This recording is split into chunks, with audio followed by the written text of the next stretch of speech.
и вториот е изборниот законник. Почна, се формираше во парламентот група која што ќе работи на изборниот законник, кога ќе го таму треба да се применат практично препораките на ОПСЕ и ОДИХР од изборите во 2024. Таа група работи.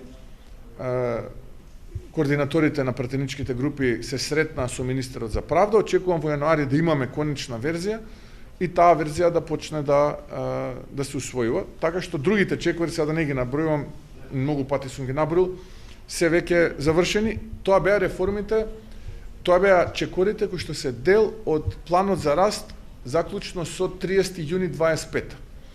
Најголемиот дел од чекорите заклучно со 31 декември 25 се завршени.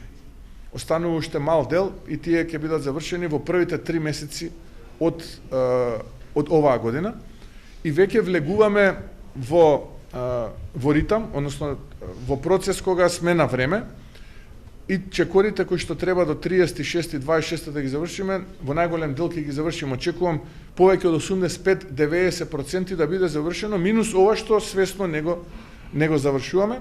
Реков јас дека сакам да бидеме најдобри во регионот. Ние домашната задача да ја завршиме.